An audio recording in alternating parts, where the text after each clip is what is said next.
Good morning, good evening, good afternoon. This is Impact 2020. My name is Nathaniel, and today we're going to have just a quick conversation about what's going on in the world today. Now, from time to time, we have guests to come on, express their views. Today, we don't have guests to come on to express their views. However, we do have an opportunity for everyone to participate. So for all of those who may be watching, please type your questions or your comments into the comment section, and we will definitely address them. So let's hop right into it. Today is November the 10th, 2020. And if you don't know, President-elect Biden has won the election. There's a little bit of controversy there. There's a little bit of false controversy there, whether or not there was some election fraud or some irregularities. Pretty much anyone who's going to be intellectually honest about the situation knows that the election has been called. And so there is a huge congratulations that needs to be put out. And it may not be who you think I'm going to say. The congratulations is actually to Georgia, Pennsylvania, Michigan, Wisconsin, and more specifically, the people of color in those states. Not so much because of who they chose or how they voted, but more importantly, because of the fact that young people and people of color were highly engaged in the political process. It was not a bunch of talk, as we sometimes talked. I know that I've talked with different people that there was a lot of talk when it came to protests. There was a lot of talk when it came to people coming out and voicing their opinions about how the society is going in the wrong direction, how the country is going in the wrong direction when it comes to social injustice, when it comes to how people of color are being treated. And regardless of who you think is going to solve the problem, who you thought was going to solve the problem, what we saw was an uptick in the number of people participating in the process. And so it wasn't just talk, but there was action put behind it. It wasn't just protest action, but it was also voting action.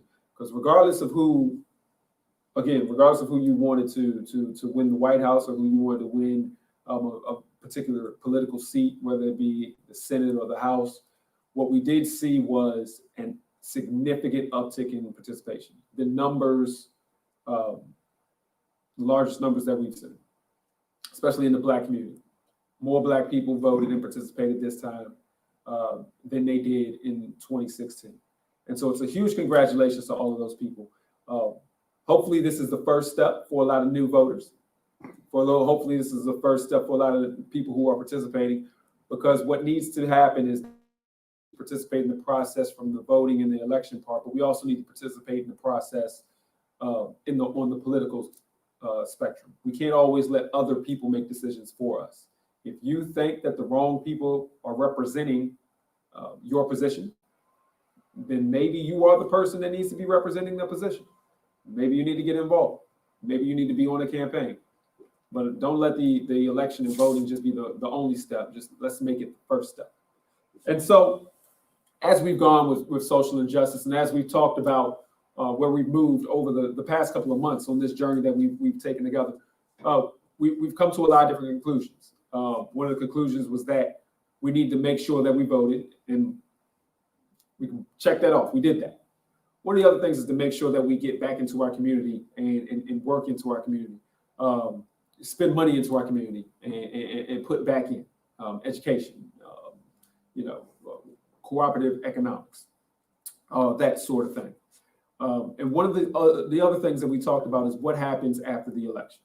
We talked about it from the Biden standpoint and from the Trump standpoint. What happens if Trump wins? What do we do? Well, fortunately, we don't have to worry about that one. So what happens if Biden wins? What do we do? That's where we are now. How does the fight for social injustice change?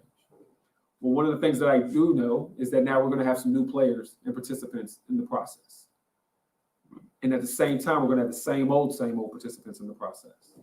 We still have some of the same politicians who were there before, who make some of the decisions that we don't like, whether that's in our individual communities or whether that's in on the federal level. And we have opportunities for new people who are coming in, who we have to influence and make sure that they know. The great part of why we're congratulating Georgia and Pennsylvania and Michigan and Wisconsin is because now the message has been sent that you need to listen to what the Black community has to say. Because if we're voting now we have power. The politicians now have no choice but to listen if they want to remain in power, if they want to be able to get reelected. They're going to have to come and make a legitimate effort to not only listen, but to make sure that they do the things that we need in our community. And so that's why congratulations is going out to those particular states and all the states, because Black people all over the country, people of color all over the country, young people all over the country who were up for this fight participating at a high level. Now let's remember, even though there was an all-time record number of people participating on one side of the democratic process, there was on the other side of the democratic process too. So one of the concerns has been, we all need to come together. We all need to get together. There were so many people who supported Biden, and there were so many people who supported Trump, and their ideas are so different. We all just need to come together and work together. And some of that is true. There were some great messages when people are talking about unity and coming together. When we're talking about justice, when we're talking about social justice, some of that is not true from my standpoint. And if you feel differently than I, then definitely let me know.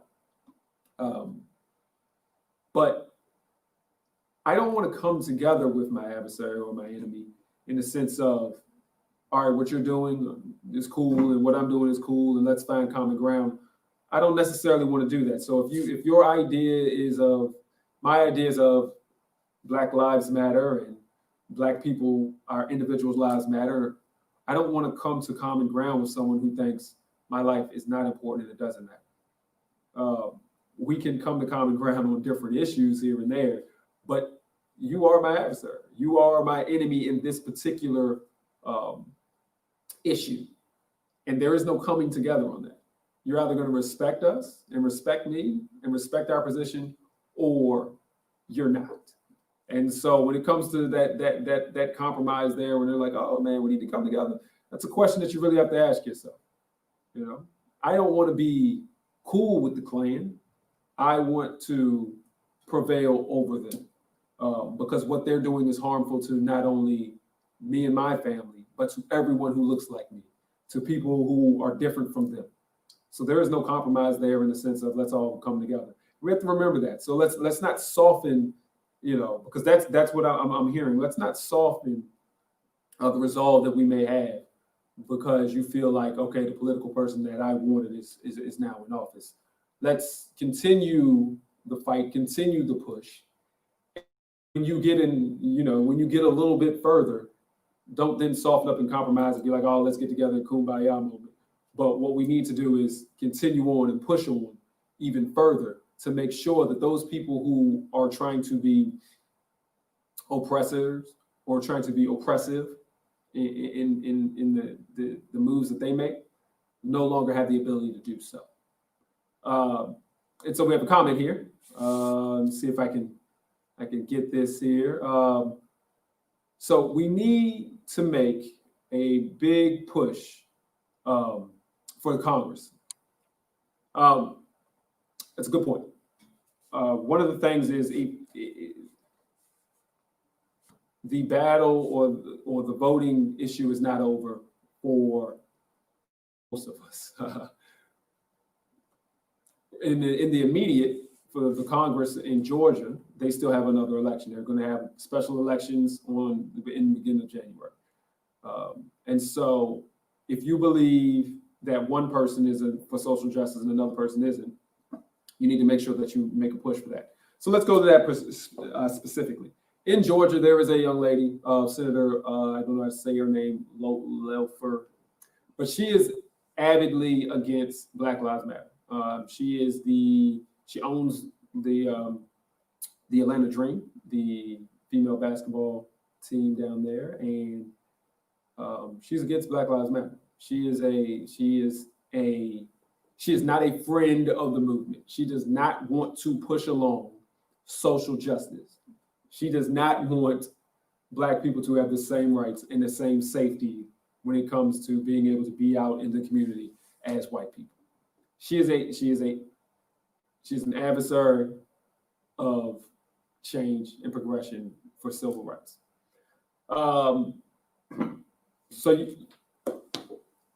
If you believe, like I believe, that Black lives do matter, and not the organization necessarily, I'm talking about the concept that Black people, our lives matter, then that's not who you want in office. And you still have a battle to wage. You still have to vote. We can't only vote for one office and then think that it's over. We have to consistently and constantly participate in the process. And so, yes, there's a push for Congress. And then there's a push to make sure that every time there's an election, in 2 more years, there will be another large election. And that will be for the House and the Senate again. You have to make sure that you don't put somebody in office who you think that supports your cause, but then you don't give them the tools to continue on to do what they need to do. And so we did that. I know a lot of people criticize Barack Obama. They say, well, you didn't do enough for African Americans.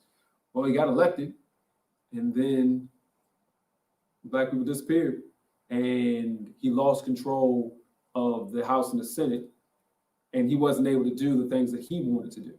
And so he didn't have the tools to do what he wanted to do because we only gave him the seat, but we didn't give him the tools. And so if that was who you wanted to prevail, you got to not only give them the seat, but also give them the tools to do what they want to do or what they need to do. So yes, it's important that the House and the Senate. I want to also commend in Kentucky the Attorney General who refused to prosecute the police officers who shot and killed Breonna Taylor. He was voted out. And so that is another example of putting effort towards not just protest, again, not just talk, but actually putting towards the action, getting rid of the people who are in the way of social justice. The church is significantly participating. Numerous souls to the polls. The Sunday souls to the polls and the Sunday pushes to take voters in, to register voters in. I know we had a voter registration drive here. The reminder of our congregations, reminding people that it's important to participate in the process. And so, a question has always been lingering and asking, where is the church? Well, it appears that we were there, that we did our job when it came to voting, but now it's the next steps. I really have been encouraged by seeing the outpouring of emotion that came after the election, because what it meant and what it means is that people really understand how big an impact lawmakers have, how big an impact it is for you to go and vote and participate and put in someone who can make that change. Because you're not just doing it for you, you're doing it for your family, you're doing it for your friends, you're doing it for everyone, because they make the laws it's going to affect. And so, as we talked about social justice, as we're going to continue on with this conversation, we just want to take a moment to say, well done, and that the fight is not over and we must continue on. And so I was asked by someone the other day, now that the election has happened, or is the show done? What are you going to talk about? One, the show is not about the election. This is not a political program, even though we touch in on politics sometimes. The fight for justice is not over. The discussion for justice is not over. The feelings and the hurt that has come from police brutality towards people of color is not over. The only thing that has changed are the political participants. But as far as our day-to-day struggle and our day-to-day efforts towards it, that has not changed. And that is why this will continue, and this show will continue, and the conversation will continue as long as as long as there's a need for social justice, there's a need for the conversation. And we'll continue this conversation. If we don't have any more comments, we're going to make this a short night. And then there's a short night tonight. But we still will have guests next week and going forward. We'll have the conversation next week and going forward. And we still need your participation. Please feel free to join us. If you want to join the show, please feel free to contact us. You can put it in the comments. We can reach out, or you can actually reach out to Imani Christian Ministries, who allows us to host this show, and come in through the phone number that you see on the screen here.